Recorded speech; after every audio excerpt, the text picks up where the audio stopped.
Hello and welcome, everyone. I'm just going to give 1 minute to allow some of our attendees to come in before I start the presentation.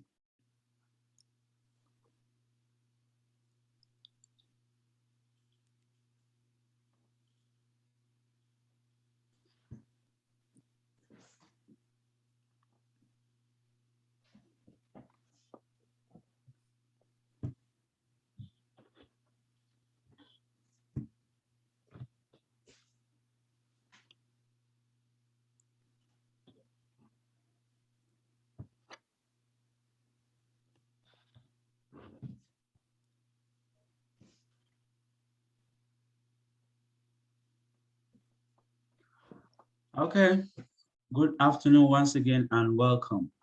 My name is Gagba Shukununche Yahaya, and I'm the training coordinator with the Temple Small Business Development Center. The Temple Small Business Development Center helps small businesses start and grow. We offer free one-on-one consulting and a variety of low to no cost webinars. We are proud to be part of the nationally accredited network of small business and development centers, which has over 1,000 centers across the United States of America. You are here this afternoon for a webinar on Instagram marketing fundamentals for beginners. The copy of the PowerPoint and the link to the recording will be sent to all the attendees. Being a webinar, all attendees have been muted. However, we always encourage you to drop your question on the question and answer box or the chat box. Without further ado, please allow me to welcome Ms. Brooks, even as she takes over the floor for the presentation. Brooks, you're welcome. Okay, thank you so much, and thanks for having me here. So yes, we are talking about Instagram marketing fundamentals for beginners, and just to reiterate what Garba said, if you have questions, please ask at any time, and we're going to take questions throughout. I'm usually focused very much on the presentation itself, so that Garba will, interject at certain times to help take questions or to help tell me that there are questions that need to be answered. So, all right. So let me tell you what we'll be talking about today, and it's a lot. First of all, how to optimize your static content, and the static content is basically the stuff that's always on your page. The bio, the profile picture, et cetera, et cetera. So a lot of times we always want to just kind of like jump into the content that, the brand new posts, but you always want to have a nice, good first impression there. So we're going to talk about that, and also how to create a look that bolsters your brand. That's important. Obviously, how to publish engaging content. And by the way, a lot of things that I'm going to be sharing with you today can apply to all of your social media. So please keep that in mind. We're going to talk about, how to craft captivating captions. In other words, what's the commentary that can help draw people in? And also hashtags and geotags for some people. And actually, for me, when I first heard about the hashtags, when they first came out, I was like, what are these things? But since then, I really appreciate everything that hashtags do. So I'm going to share with you how to use them, why to use them, and also geotags as well, and how they can really, really help you get seen a lot more on Instagram without having to spend ad dollars. Also, how to post images that stand out on the feed, since Instagram is a photo app. And then I really want to encourage you to start using video. It's really going to help you pop some more, and I'm going to give you some ideas with that. And then finally, how to integrate Instagram with the rest of your social media, because I don't want you to treat this as a separate thing, like another social media task you have to do, but instead something you could do alongside your other social media, so without having to duplicate a lot of tasks. Because I'm assuming every single person on this call is very busy. I haven't met a not busy entrepreneur yet.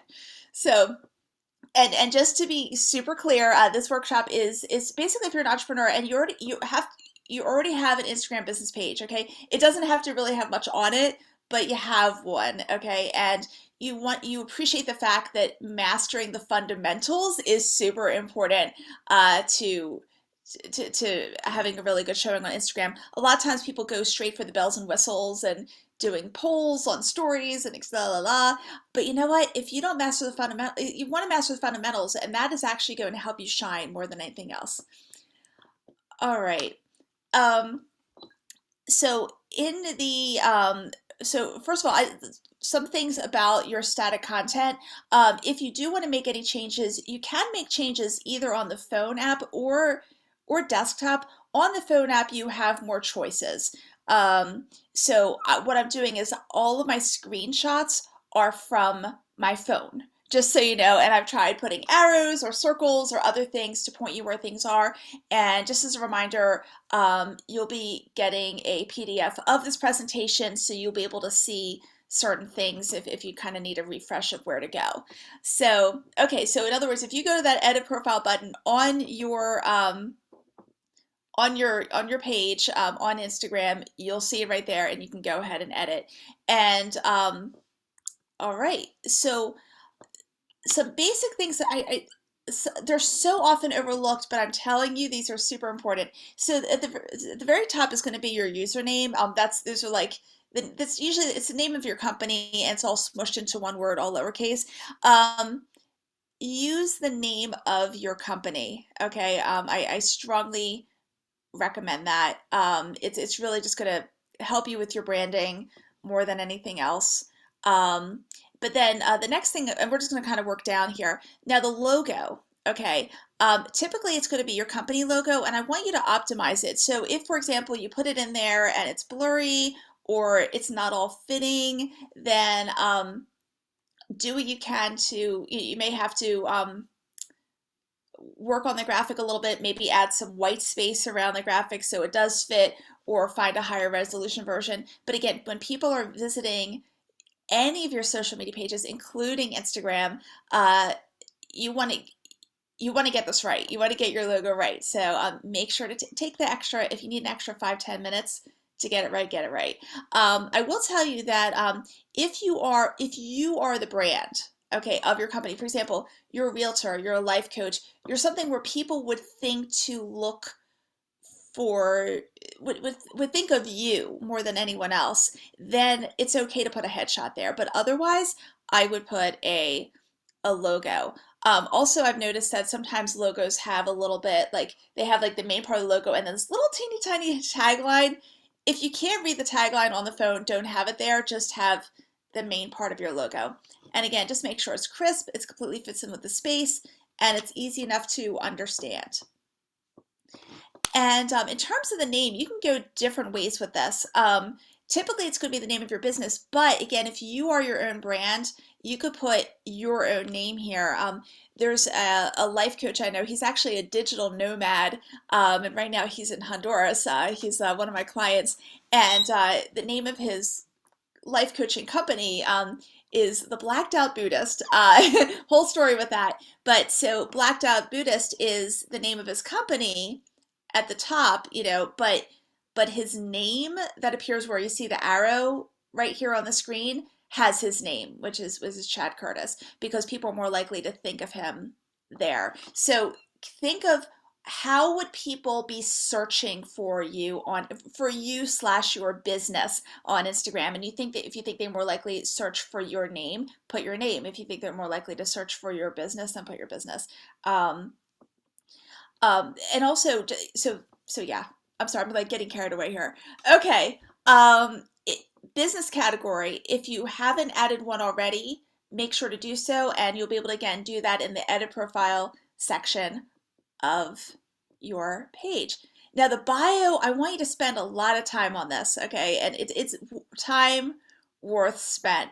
And I can't tell you how many times I've changed mine as I learn new techniques, and just, I'm always trying to do things better and better. So you have 150 characters here. And what I want you to do is explain what you do, whom you serve, and why. And why should someone buy from you? And if you can do that all in 150 characters, that would be amazing. So for mine, for example, so we help you create a small business social media program. So it's pretty clear, I believe, that this is for small businesses. What do? We help create social media programs.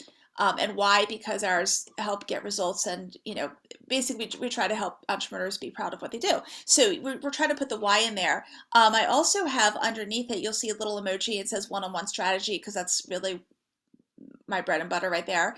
And you'll also see a call to action underneath it. I'll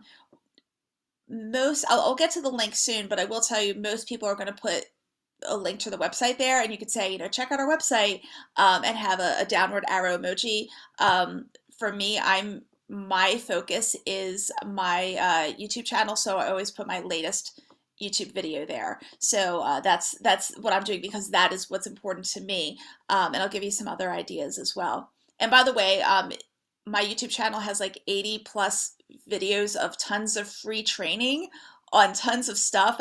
Primarily, there's Instagram there, but there are more Facebook and LinkedIn, and then general social media videos on a whole bunch of different topics. So if you just go to my company, which is Delaware Shout Out, type it in YouTube, you'll see it there. Feel free to check out the videos. They're all for you, for free, and enjoy it. And I try to make it fun. So, okay, but I will tell you the call to action. Long story short, the call to action is super important. A lot of people don't have that. And if you can have a call to action with an arrow pointing to a link, that would be fantastic. And again, and it takes a while to get it to fit 150 characters. What I do is every time I decide to upgrade my my bio, I actually type everything out in Microsoft Word, because you can see how many characters things are. You could do a character count, and then I copy and paste. So that's how I do it.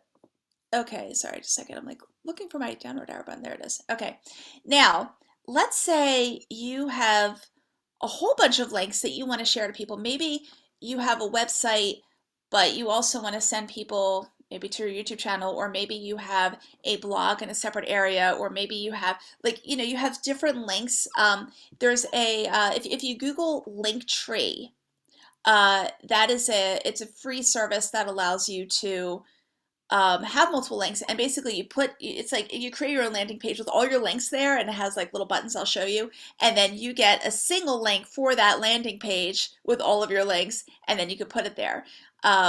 So for example, this is a screenshot of Linktree from the Linktree website, just so you know. So for example, maybe you did you were featured somewhere and you want to kind of put that there. So that's something really, really helpful that you can do too. And again, it's called Linktree. It's free. I know there's a paid version, but most people I know do the free. So, okay. And location, just make sure that it's in your, that's there, that it's, in your settings, so that you don't have to, if your business is very local, and you mentioning where you are is important. If you have it down here where I do, in blue, that means that it's automatically populated, and it's not part of your 150 character bio. And let's see, I didn't look I saw there's one chat and one Q&A. Are there any questions right now, or?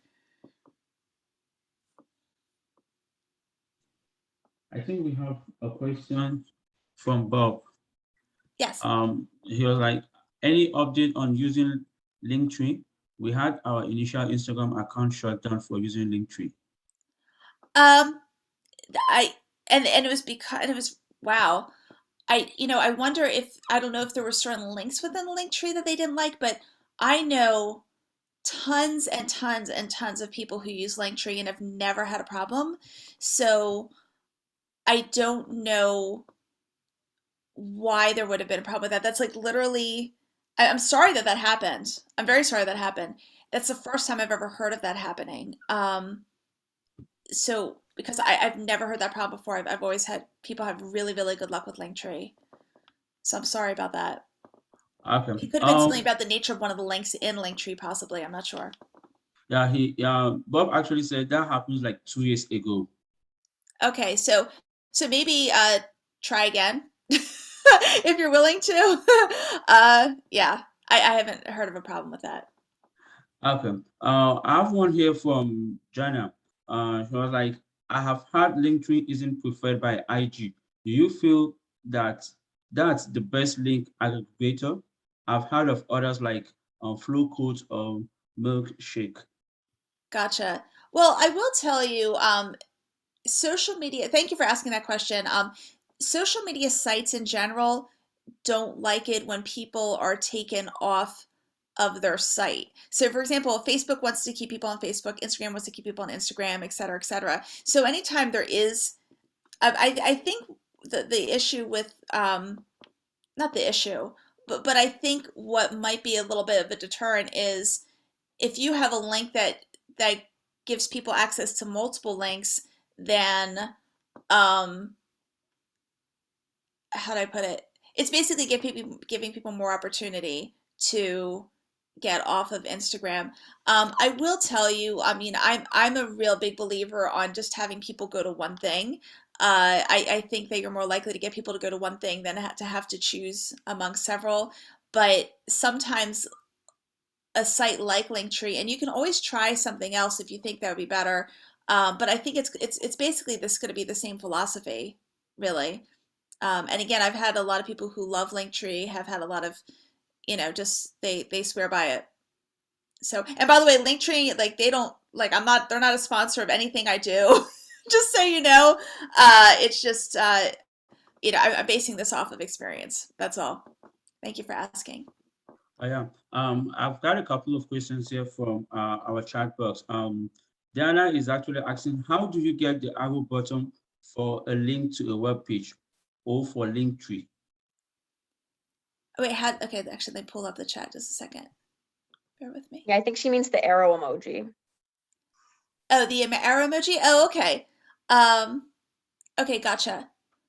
So yes, and then also I see there's a question about what does Linktree do. So I'll explain that as well. Okay, so to get the arrow, if you just um, it's an emoji really. So basically, for example, if you are on your phone, um, actually let me just go into anything right now, and you start to type anything, there is just look for where you put your emojis, basically. I guess every phone is different. I'm realizing not everyone has an iPhone 11 like I do. Okay, so but basically, look for where you have your emojis, and just you're probably gonna have to scroll down all the way, or look for usually you could find different categories of emoji symbols and then look for the downward arrow. And I will tell you, if you're doing this on desktop, okay, um, if you have a Mac, and this is a little pro tip I learned, which is so awesome. And you're typing something and you went to an emoji. If you're on a Mac, you do Control Command Spacebar at the same time, and an emoji prompt will come up with all the emojis you normally find on a phone. I on a PC, you actually have to like have an extra keyboard thing going. It's kind of crazy. But I'm going to give you one other website. I know we're going like slightly off topic here, but this is like I just want to show you the oh, actually I'll just type it in chat. Come to think of it, this is what I'll do. There's a really cool website called emojipedia.org. And if you go there, literally all the emojis you'll ever want are there. You could search by category. It'll show you different options. And then you can kind of copy and paste. So just hopefully that gives you some ideas. But the downward arrow, to answer your question, the downward arrow is an emoji. It's just a more hidden one, and you just have to search through it. And to again, to answer the question about like what does Linktree do, the point of Linktree is you can only put one link here in your bio area. So, but you might have multiple links that you want to share. So what Linktree does is they'll say, "Well, tell you what. How about let me go back to the Linktree. Okay, so what Linktree does is they'll say, tell you what. Go ahead and tell us what links you want, and you can name them. Like this guy has a link to his portfolio and a link to his business blog, a link to Forbes interview, and link to stocks. Okay, whatever it is. Okay, so he has all those links on this Linktree page. Okay, and Linktree will give you a link to this page that shows all of these links. So that link to this page that shows all these links, in other words, this landing page, you're just going to provide the link to your landing page in you're gonna the link where I have is bit.ly right here. Um, on yours it'll say something like Linktree slash blah blah blah. and it's the Linktree link. And when people click on it, they'll go to that landing page that'll have all the links with the buttons that you want to share. So I'm hoping that I explained it a little better that way. So I appreciate you asking that. Okay. Another thing to keep in mind, we're not going to go into huge detail here because I'm trying to keep this in the fundamentals category of this Instagram workshop, but I want to give you some really good ideas if you are chomping at the bit for this. But when you're on people's profiles, you might see before you get to all their posts, you'll see a bunch of circles in a row. Okay, and I just have one because I'm like Miss Simple here. Okay, but those are called stories highlights. And what it allows, it allows people would click on it, and you can provide them with photos and videos of a particular topic. Okay, so for example, if you click on process, which is my my one stories highlight that I have here in blue at the bottom, it kind of shows them, here's what you do if you want to hire us, that type of thing. But there's so many things you can do. So for example, if you want to have multiple circles in a row, because you see this on other profiles and you want to do it, for example, you might have a circle that's just on your products or services, or one on projects you're working on. You might have a circle just on testimonials. You might have one on your team, maybe photos or video of your team, maybe one that covers FAQs regarding your business or your products or services, and one that's on tutorials. So it helps you categorize things. Like if you think about a website, when you go to a website, you know how there's like about and testimonials and services, like you have like a navigation bar. Imagine these circles, which again are stories highlights, are, pardon me, excuse me, are the navigation bar of your well, it's not navigating through your Instagram page, but it basically helps you curate some key concepts that you want to share in neat little categories. So, so another thing that's super important, and I actually had a hard time finding a lot of Instagram sites that do this, so you would stand out if you follow this advice a lot, is to stick with one look. Okay, so for example, you know, I mean, think of your color, your logo, and the colors within your logo. Try to make those the main colors in on your Instagram page, and I'll show you some examples here. And also, what are the fonts that your brand uses, or the font that your brand uses? Try to stick with that font or fonts. The more consistency you have, the neater it becomes. And then what also happens is that people have a crisper image in their minds when they think of your brand. They'll think of those colors and those fonts, even if they can't specifically name the colors or name the fonts. They'll know that look that you have. So that can be really important. And if you're going to use a filter, and that when you publish when you publish a photo or video, you could choose a filter like something that's like that I think you all know what filters are, but it's basically like it might have like a brighter look or a warmer look or an old-fashioned look, that type of thing. If you're going to do a filter, if you decide to do that with your photos or videos, make sure to stick with the same filter every single time. And again, I'm going to give you some examples of that. So for example, here are 3 different Instagram pages side by side. The middle one is mine, so you can tell I'm really big on blue. Okay, and some other colors that I use, such as like the orange and the little bit of the yellow, which comes from the orange, and the green. Those are all colors of my logo. So I'm really big on that. Now on the left hand, so that's in the middle. On the left hand side, Trolley Square Market, you'll see that their logo is extremely, I don't want to say plain, but honestly, I think it's really pretty.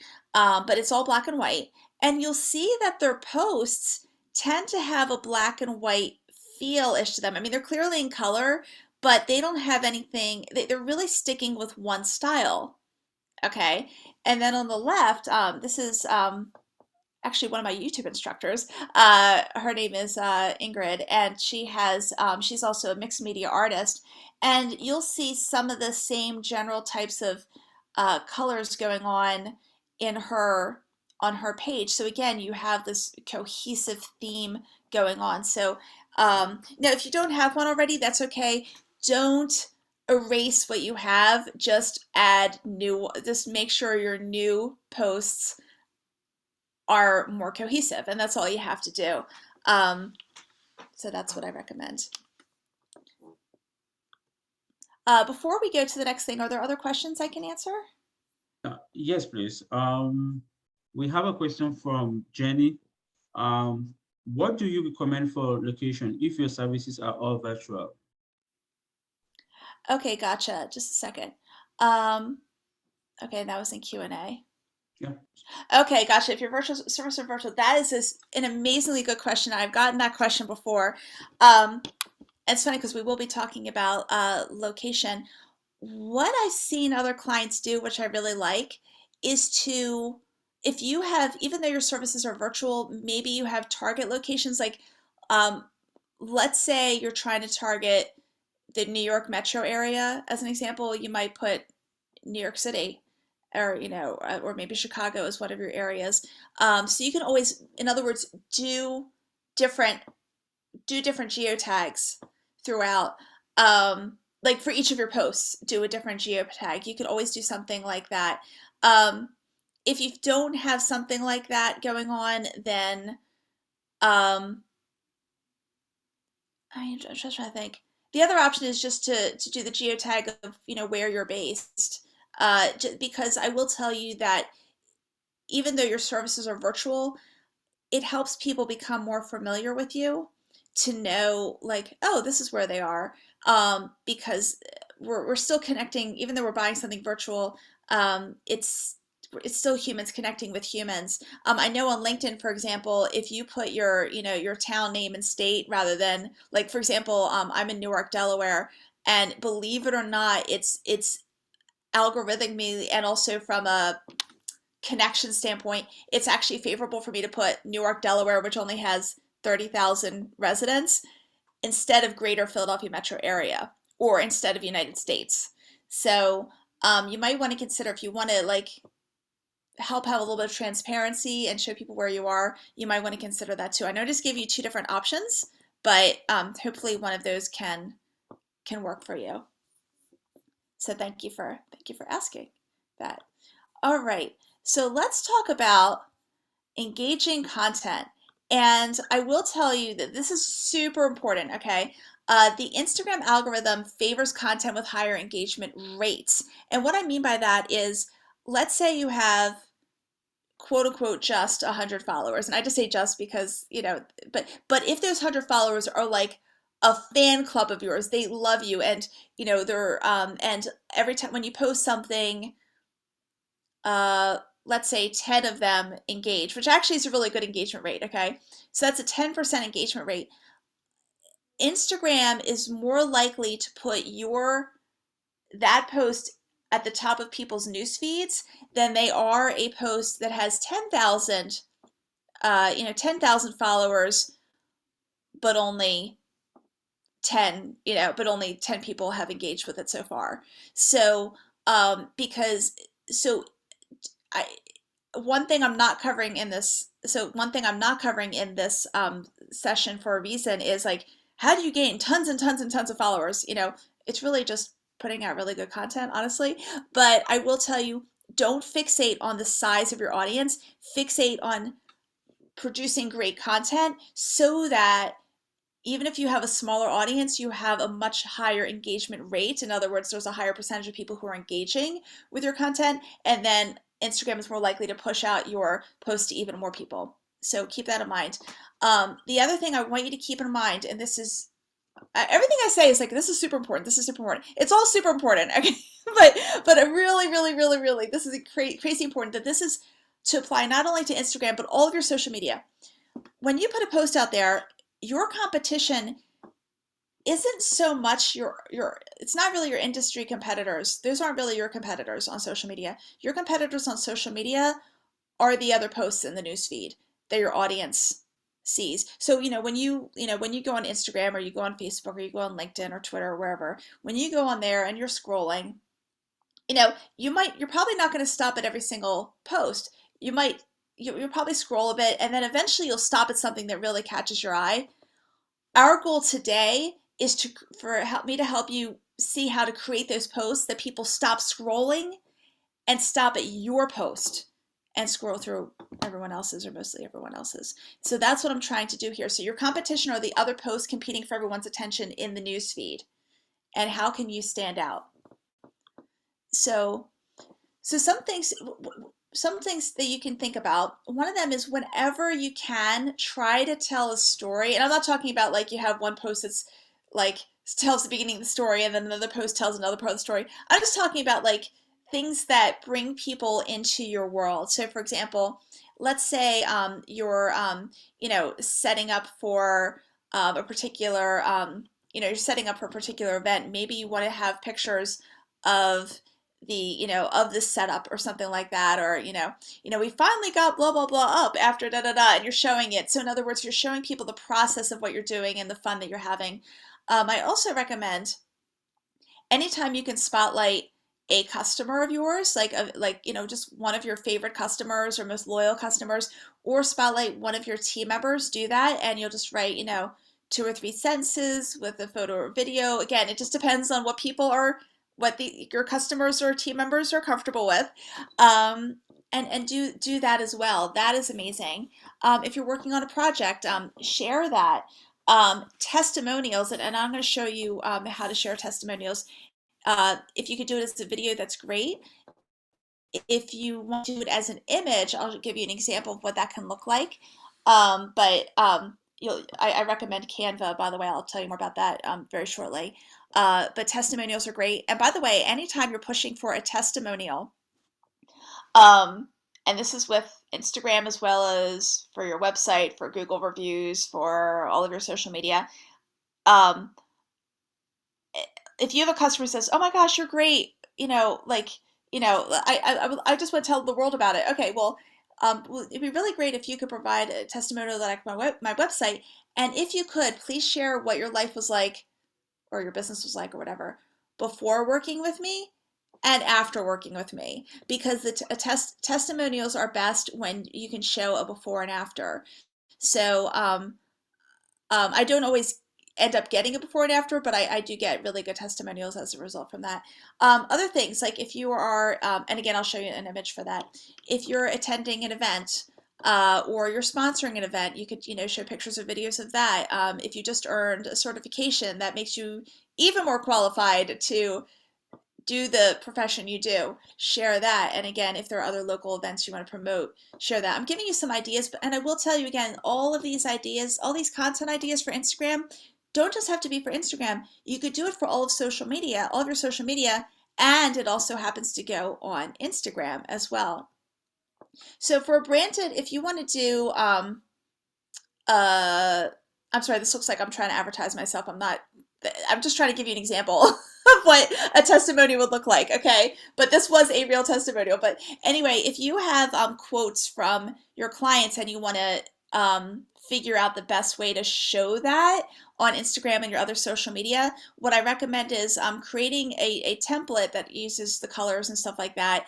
And I use a program, actually, let me go back for a second, called Canva. If you look at the 4th bullet point down, canva.com. It's a free site. I do the pro version for $15 a month or whatever it is, but the free version is really, really good too, and probably will serve your needs. I just have some advanced graphic design needs with my YouTube channel. But anyway, you can create a template, and then basically when you get a new testimonial, you could just put in the new testimonial. So, again, it takes a little bit of time to kind of put this, a template together, but once you do that, you have it, and then you download it as an image, like as a PNG or a JPEG or whatever, and then you can load it onto your social media. And I love, love, love Canva. So do we have some questions? Yes, please. We do have a couple of questions from our Q&A. The first one is, does IG favor a certain time of day for posting? Oh, thank you okay, thank you so much for asking that. Okay, so if you look at stats, you'll see that you'll see things like 1 o'clock on a Thursday or 3 o'clock on a Tuesday and stuff like that. But the problem is that, let's say 1 o'clock on a Tuesday is the best time to post. Okay, or maybe it's the most popular time because that's when your audience is most likely to be online.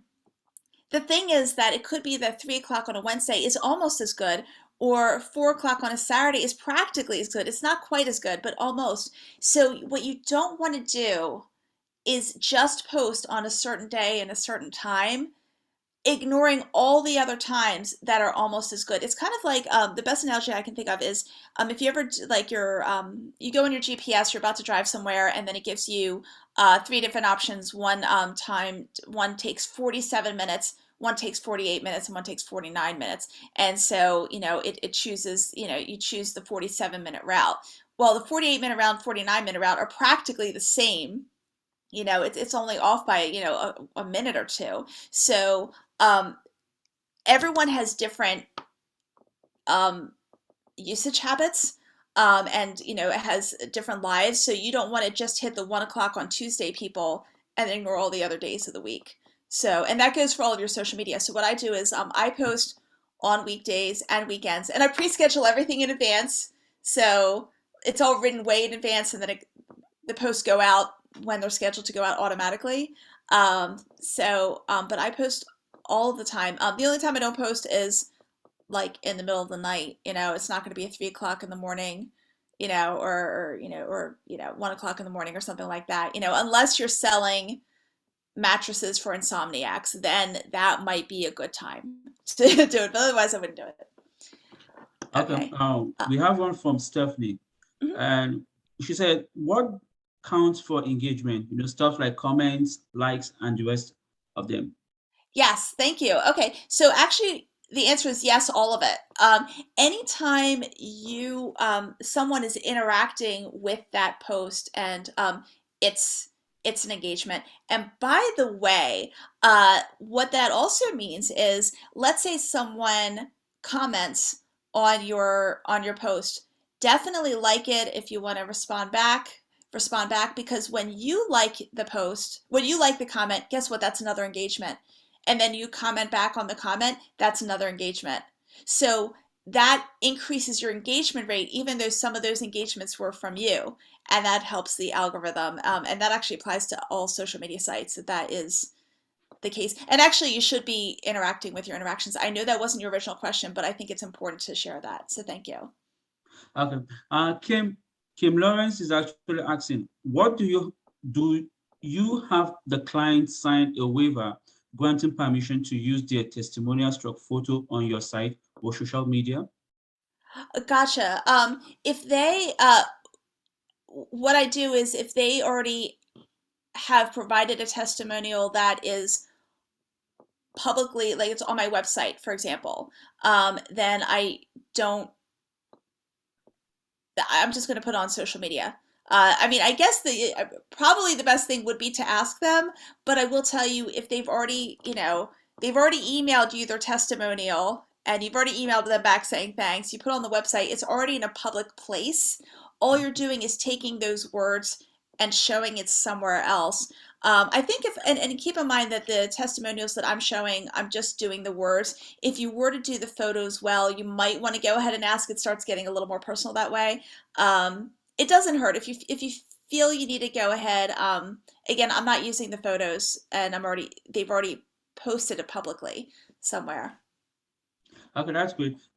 Cassie is actually asking, should we have Facebook and IG only content as well as sharing the same thing across both sites? Okay, so that actually brings up a really good question, and I actually did a whole YouTube video about this. So I'm actually glad you mentioned this.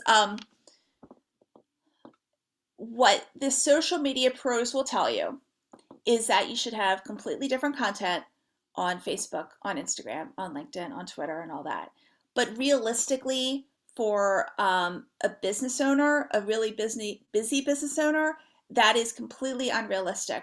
And the way I see it is, how many people are going to be like stalking you, and they're going to have your Facebook up on their desktop, and then your Instagram on their phone, and then your LinkedIn on their other device, and they're kind of checking to see what you're doing, and what you're posting all at the same time. No one's going to care. The only person who's going to know that, or really care that you're posting on all the different sites, is you. The same thing. So what I recommend is, as long as the content is appropriate for all the different sites, post on all the different sites. The exception being that you end up tweaking the presentation of it a little bit. Like, for example, actually a big thing that we're going to be talking about is on Instagram, you want to have hashtags at the end of your post or in a comment. In Facebook, you do not want to have any hashtags whatsoever. And there might be a few people on this call that might be shocked to hear that. And you might already be putting hashtags in your Facebook. Do not put hashtags in your Facebook posts. Only have it on Instagram. It hurts. You are going to hurt. Facebook audiences don't like hashtags clogging up their posts. On Instagram, if you do hashtags the right way, they're out of sight. People don't really see it, but you need them anyway. So long story short, I'm still using the same content, like the same photo, the same video, the same general words, but for Instagram, I might add hashtags. For Twitter, I just make it look like a tweet, with like the Twitter handles and, that sort of stuff. I hope that, okay, hopefully that answers. So someone is asking if we can watermark your post. Oh, you know what? I think if you're a photographer, I would totally watermark them. Or for example, or let's say you are a consultant of some kind and you're providing a wise bit of advice. As a matter of fact, let me actually go to the next thing right here. Okay. So this is, not that what I'm sharing is brain surgery here, but you'll see that I have my logo at the bottom. It's not a watermark per se, but if you're sharing advice or you have an original photo, I would put your logo there or watermark there so that if someone wants to copy it, it's there. That's what I would do there. Bob is actually asking any pros and cons of using a scheduling software to have posts prepared in advance. Yes. So thank you for asking that. And I am a big proponent of using scheduling software. Now, I will tell you that it has been said, and I believe it, that if you put posts out through pre-scheduling software, that the social media sites don't like it as much, and they might not deliver your post to as many news feeds. However, are you going to be able to stay consistent not using scheduling software, and every time you want to post something, you have to drop what you're doing, write it on the spot, and get it out on all the different sites individually? It's really unrealistic. So I think it's better to use scheduling software so that you can be consistent, because ultimately it's the consistency piece. I'd rather you be consistent and maybe not reach as many news feeds, but honestly, if you have an amazing post, enough people will engage with it that it'll be shown to enough people. The scheduling software allows you to be consistent, and ultimately that's the most important thing. That was an awesome question. Thank you. Yeah, thank you very much. We have the last one from the Q&A is from Bethany. This one is pretty long. I usually post from Instagram and share the same content to Facebook at the same time. They are linked in the business suite for me. Should I then go into my Facebook page and delete all the hashtags from the Facebook post? Oh, gotcha. So first of all, for any previous posts, thank you for asking that too. And for any previous posts you have, just don't worry about it. Just move forward. Moving forward, I'm going to show you. I actually have a screenshot of this. If the only two sites you're posting on are Facebook and Instagram, which is totally fine, you can still customize the Instagram post such that only the Instagram one gets the hashtags and the Facebook one doesn't. Because when I do, sometimes for myself or for clients, there are special situations where I do use Business Suite, and you can customize it, and I'll show you where to do that. And actually, I do have Q&A up right now, so I do. So Brittany, thank you for asking that question. And both the next two questions are both about scheduling apps, and I'm going to get to that a little bit later in the presentation. So if you hang on tight, I promise you I'll answer that question. But spoiler alert, I love buffer.com, buffer.com. So, but I will, I'll get to a little more of that a little bit later. So thank you for that. So let's see how we're doing with time here. Okay, I have to keep on moving here. There's so much I want to share with you. Okay, so but keep on asking questions, but I'm gonna keep moving forward here. So okay, so anyway, this is an example. If you want to have a quote or something like that, you can also do a branded template. This is a super simple one. This one I did earlier in my Instagram career when all I could do was a circle. So okay, so captions. Okay, so we will be talking about photos and all that, but I do want to talk about captions. So this is valuable real estate and you want to get it right. Keep in mind that only the first two lines of when I say captions, I'm talking about the text that appears like right underneath your photo or video when it's posted. Only the first two lines will show, so you need to, how do I put it? You need to make them count, okay? And if you can fit, here's some information. So for example, like, let's say there's a problem people have and you offer a solution. If you could fit that in the first two lines, that's amazing. If you can put a call to action, that would be amazing in the first two lines. If you can't, that's okay, but do your very, very best. Technically, you can write up to 2,200 characters in your caption, but and then use emojis when you can. So here's actually an example of this. So and I will say I don't think this photo is optimized, but I really like the caption at the very bottom. So, and this really seems really simple, but it says, thanks to everyone who came out to our hiking adventure day. Swipe for stunning views, and then you can actually swipe and see different pictures. So again, it's very clear what this is about. They got emojis in there and they gave a call to action. In this case, they just want people to engage with this post and swipe to see more pictures. So probably because they're just trying to, just kind of motivate people to join their club. So anyway, that's an example. So also keep in mind with all social media posts that you don't need to write a novel. Most people won't read the novel. I don't know, when I see a long post, I'll skim it at best. And I might just read the first couple lines. Most people will not click on ... see more. So your goal is just to use it more, just get the most important information out there. Hashtags. Okay, so you can use up to 30 hashtags in an Instagram post. It doesn't mean you should, but you can. And hashtags, I'll show you where to kind of put them. But the reason you want to use hashtags, and I'll tell you why it's important on Instagram and not Facebook. The purpose of hashtags is to make your content findable, more findable. So what happens is, and actually I'll give you an example of this, but there's a hashtag in Delaware that's used a lot. It's called hashtag NetDE. It's like Network Delaware or something of that nature. So what happens is that when I put hashtag NetDE in my anywhere in my caption, and I shove all my hashtags down at the bottom because only Instagram needs to see it. So what'll happen is when you have a hashtag, then Instagram will say, oh, we need to not only show this post to people's news feeds, but we need to put this post in the hashtag NetDE bucket of other posts that have hashtag NetDE. So if someone is searching for what's going on in hashtag NetDE, they can see it. And again, in Delaware, it's more of a thing. Not so, I don't think there's anyone in Philadelphia who would use it. By the way, I'm originally from Philly, so I've just been in Delaware for a very long time now. So, but anyway, so your post ends up also showing up in different categories. So, and on Instagram, people are more likely to follow hashtags or check out what's going on with certain hashtags. On Facebook, people don't do that. If you think of like the mentality people have when they're on Facebook, they're just checking out to see what their friends and their long lost cousin is doing.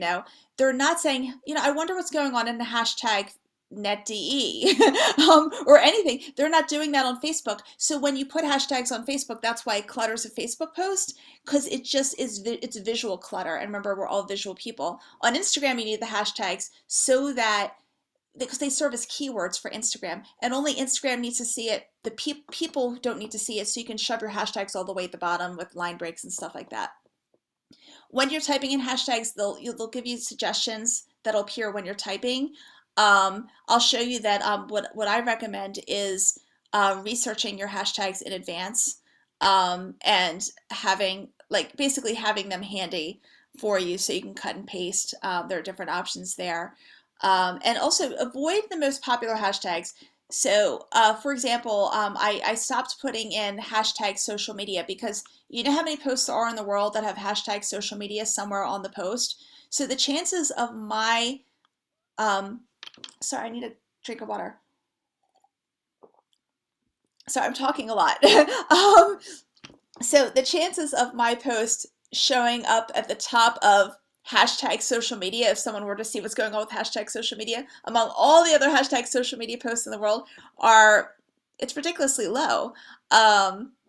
So you want to try to use hashtags that are kind of middle ground. And by the way, I did do, I think it's like maybe a 10-minute video on hashtags. It's on my YouTube channel. It's in the last 2 or 3 months. You'll see it there if you search for it. Because if you feel that you want to have more information on it, but I'm going to give you some more examples here. But also don't do an extremely obscure hashtag. Like for example, don't do hashtag the name of your company, because no one is really like, you want to do hashtags that people are actually searching for. And I'm so sorry to say that, but if you can try brand a hashtag, but you might see that the only people using it are you. It's not going to help you. I'd rather you use those hashtags for things that are in extra buckets. So here's an example where when I write a post, I have the main part of the post, the words I want to say at the top. I'm promoting one of my videos, and then you'll see that I have I have some line breaks here, and then I have all of my hashtags. I have location hashtags. I have LinkedIn hashtags. Now, should I have put hashtag LinkedIn? That I am so sorry about this. Okay. Maybe that was a little too general, but hashtag LinkedIn tips, hashtag LinkedIn marketing, those aren't used as often, but they're still popular enough that I might have a chance of showing up towards the top. What I'll do is, because I need to take a drink of water, I will take some questions right now, actually. Okay, that's great. We have a couple of questions from our chat box. I will start with Diana. She said, please, could you talk more about a posting schedule, how to make it, and how to automatically put them out? Okay, great. Okay, so in terms of doing a posting schedule, and by the way, I have a whole video on it. It's called like the easiest content calendar ever or something like that. So, but let me just give you the highlights of it. And then, again, this is all free information on my YouTube channel if you want to see it. But let me give you the gist of it. And that is, what I recommend is creating a document, and it could just be a Word document. It could be on a legal pad of paper. It doesn't matter. And it just has 2 columns. And the first column has days 1 through 30, since most months at least have 30 days. And then the other column is the main topic that you're going to hit for the month. And then you can decide, do you want to post every day? You want to post 3 times a week? You want to post twice a week? Do you want to start off with once a week? Whatever it is, choose the day of the month that you want to hit on a certain topic. And what you'll then do is write your posts. So for example, for most businesses that I collaborate with, we're usually posting 3 times a week. And so, we'll say, okay, so on the 1st of the month, we'll do something that's self-promotional. On the 4th of the month, we'll hit on this general topic. And so let's see what we can find on that general topic. On the 7th of the month, we'll do this, that type of thing. And what you'll do is the topics that have the greatest value to your business, you'll discuss more during the month. And maybe there's a topic you just want to mention once a month, and maybe you just put that on the 17th of the month or something like that. What I like about posting on the day of the month rather than the day of the week is that if you post by the day of the month, no one's going to notice the pattern, because you're going to hit on different days of the week. And as I shared earlier, people are on social media all the time, so it's good to hit it on different days of the week. And then I just recommend writing your posts in advance. So you might look today on the 20th of October at your calendar and say, okay, so November's right around the corner here. Let me write posts. Let's see, I have 6 posts I need to write between November 1st and November 15th, according to my calendar. I have to hit these topics. Let's see if there's an article I can share on this topic. And let me see, I think there might be a graphic I can share on this topic, and maybe there's a video I can share on this topic.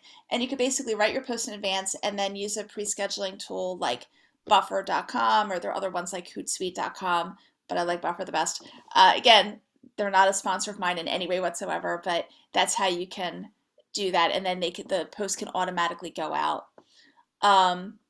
And by the way, I do have chat open, so I do see that in terms of app recommendations to post on multiple platforms at once, that is actually buffer.com that I was sharing before. Oh, and then I guess there's a someone had just made a note that they had to step out. So hopefully I'm able to answer that again. By the way, my contact information is going to be at the end of this as well, and I know you're going to be getting the slides. If you have, I want to cover everything we can today. If there are additional questions we were not able to cover today, you're welcome to email me as well. And there's the YouTube channel. So between me being available to you and the channel, and what we're going to try to get everything through today, hopefully we'll be able to cover what we can. So yes.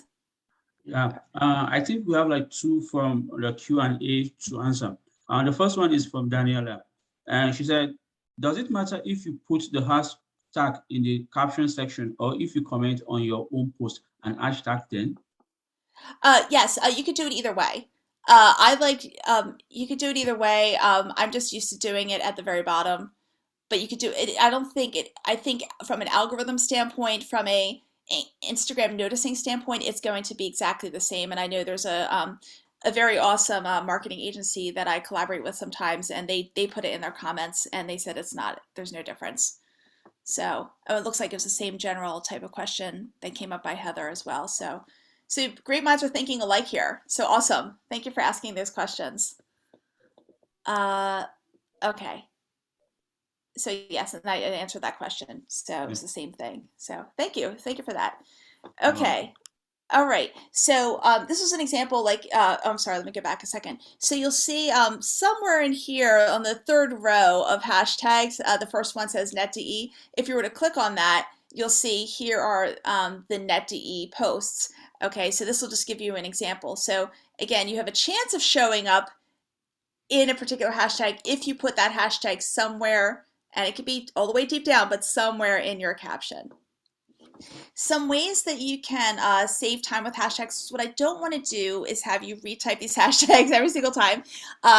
On your phone, there are, if you go through your settings, and again, like every phone is different, and these are just two examples, but you basically want to look for, you can create a personal dictionary or create text replacement. Sometimes it's called text shortcuts, but basically what you could do is you can create a shortcut such that you type in a couple letters and then all of these words pop up, whatever words you want. Like if you were to type in OMW, then On My Way shows up. That's an example of a keyboard shortcut. But what if you typed in, I don't know, TAGIG for tag Instagram. It's all one word. You typed in TAGIG, you type that in, and then all of the hashtags you typically use for every post show up. Okay, so you can create, so basically you can have hashtags appear as the answer to the abbreviation. There's also on desktop, there's a program called Text Expander that's incredibly cheap. That's a great way to create shortcuts on your computer. No matter what program you're in, the shortcuts appear. Or you can create a Microsoft Word document and then just kind of cut and paste. And you can see that I have one right here. So I have, if I'm doing a post about social media, which is almost all the time, you can see I can cut and paste the social media hashtags. I almost always put the Delaware ones if I happen to be at a Wilmington event, because in Delaware more things happen in Wilmington than anywhere else because we're such a small state. Then I could put those as well if I'm at a networking event. So I can cut and paste the hashtags that I want. So that'll just give you an example of what you can do.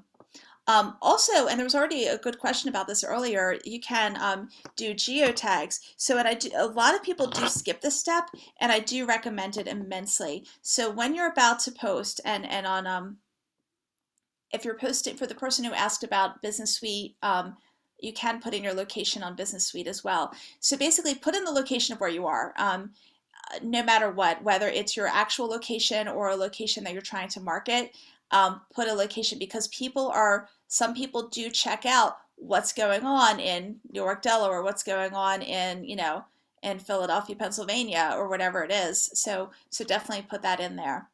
So let's talk about images, because that's what Instagram is all about. And the key takeaway here is to remember that images are almost always on Instagram seen on a phone rather than on desktop. You can look at Instagram on a desktop, but usually it's going to be on a phone. So the screen is smaller, everything is smaller.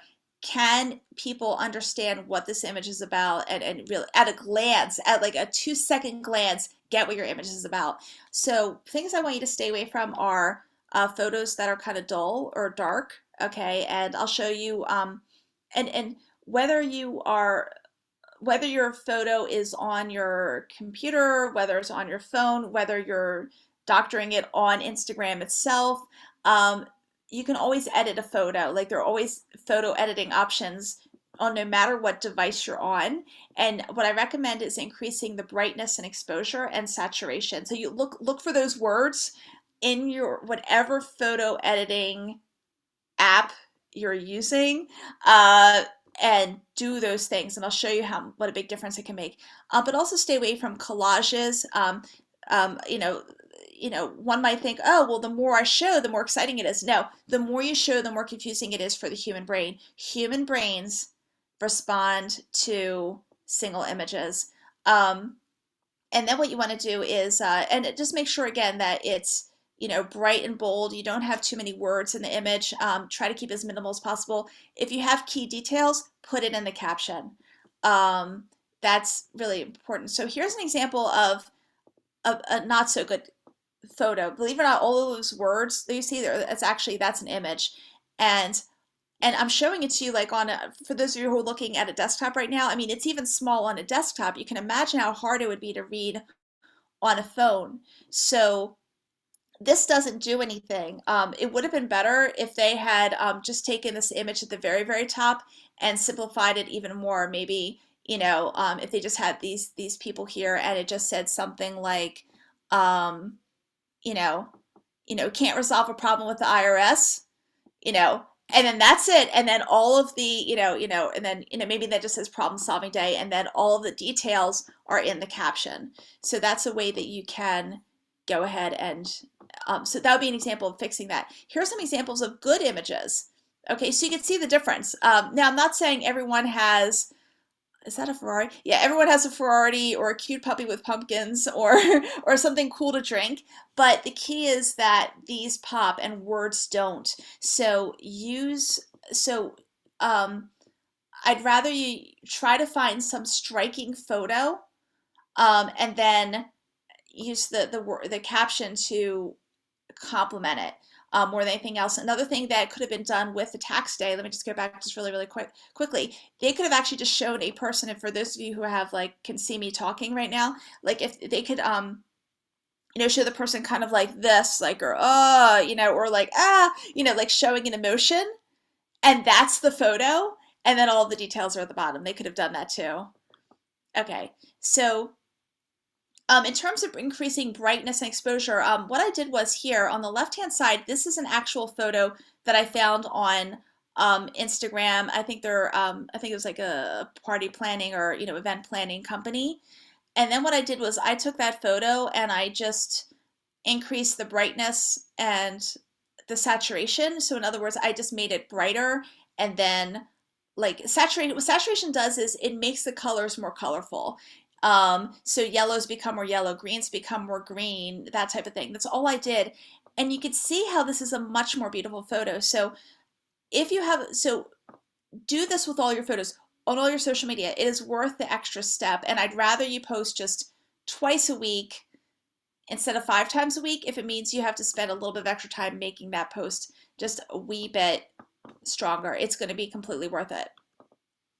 Another thing you want to do is to make sure your images are square. And what happens is that when an image shows up, and I'll explain what this gobbledygook of images of me, oh gosh, at the bottom is, but what was I going to say? Okay, so what happens is when you post an image on Instagram and it shows up in the news feed, the whole image will show. But when someone visits your page, only a square of your image will show. So on the left-hand side, this is what my page looked like when I was being lazy. Okay, and I'm being completely honest here. I was like, I don't have time to use square images. This is ridiculous.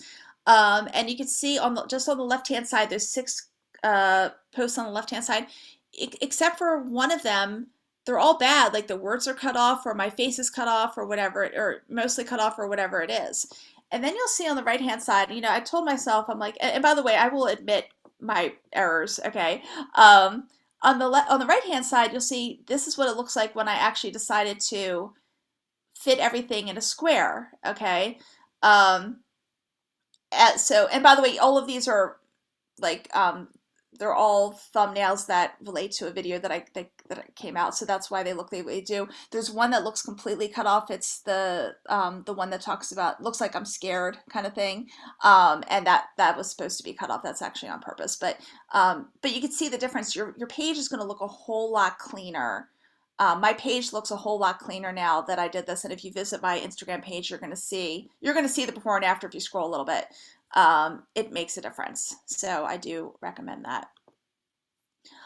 In terms of video, for some of you on this call, you might have already started to do some video. For some of you, you might be thinking about video, and there are lots of different kinds. The one that we're going to really focus on that I just want to talk about is the feed video, but video typically gets the most engagement, and I know this personally from just I really started getting heavy into video on YouTube, but then promoting my videos on my other social media.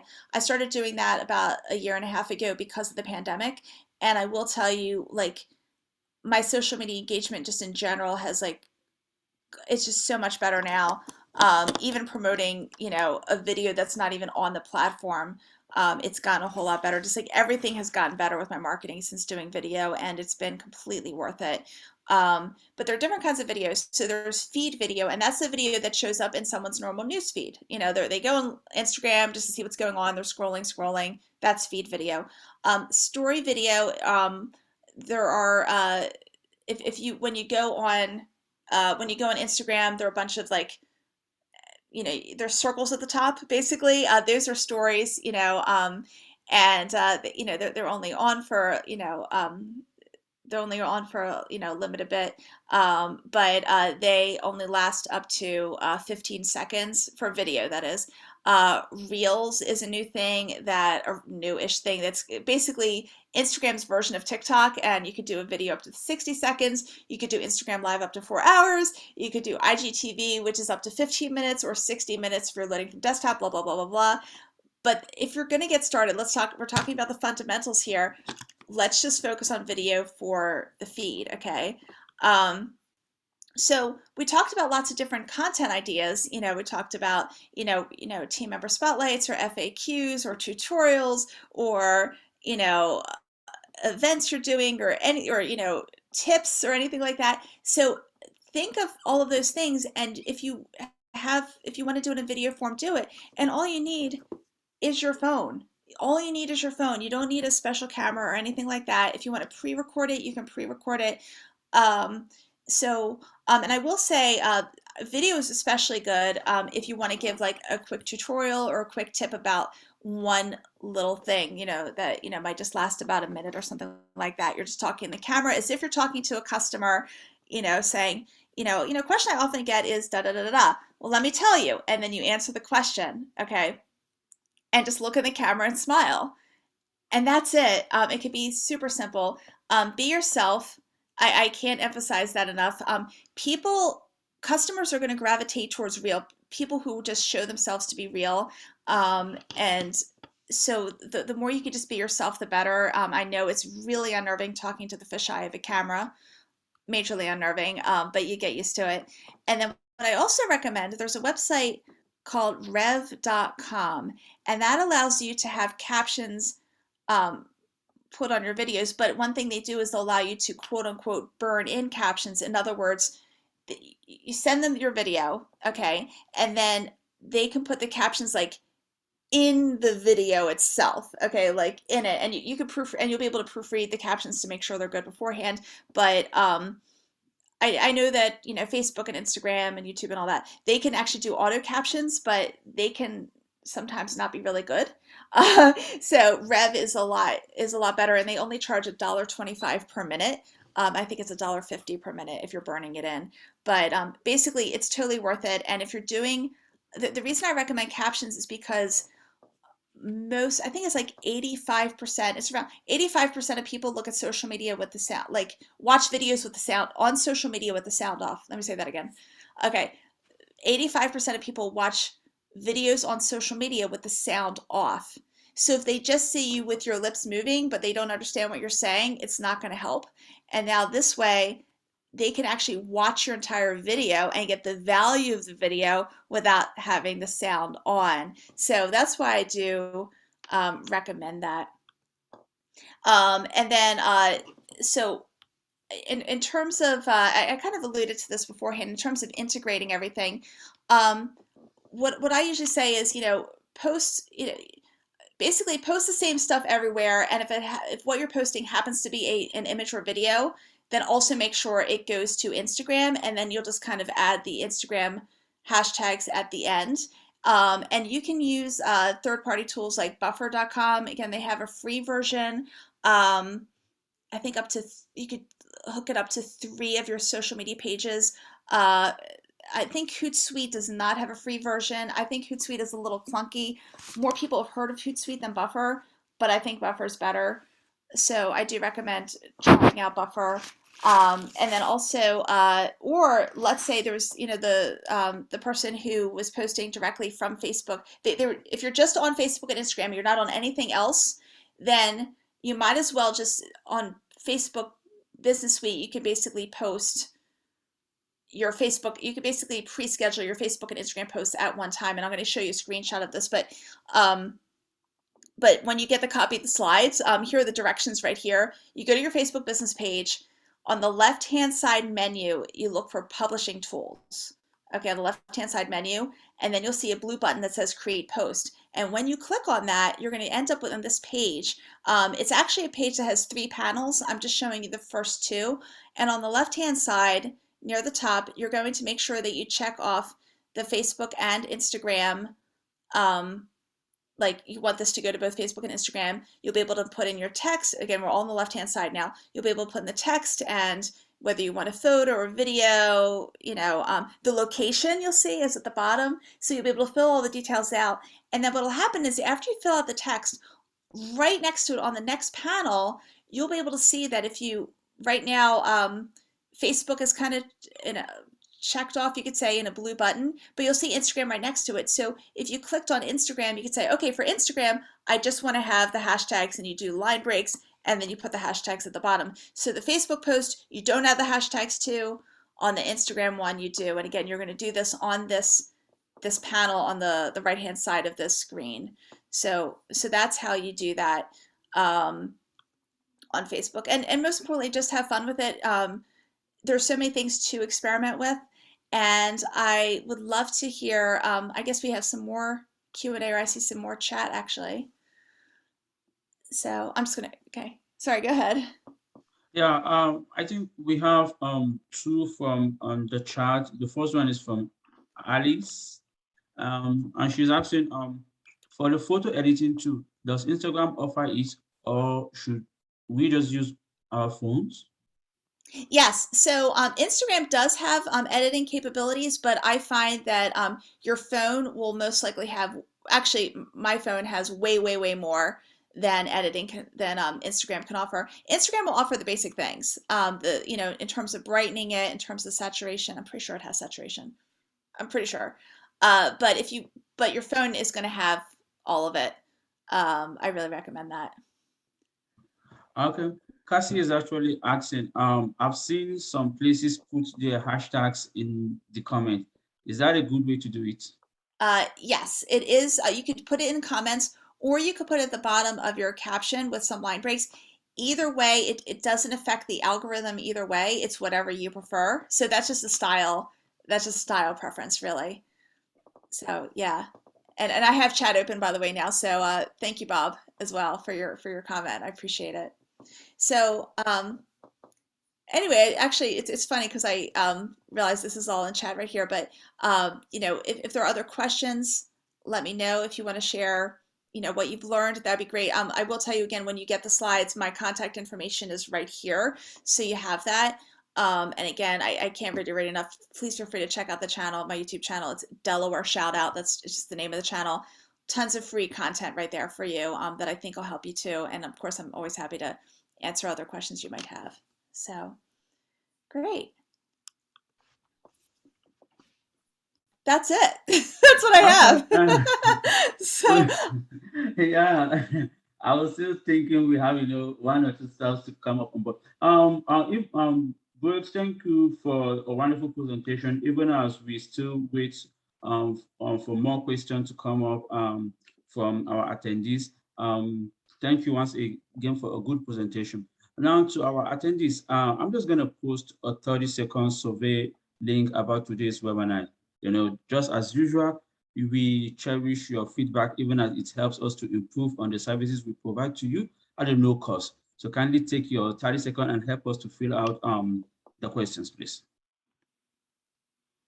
awesome.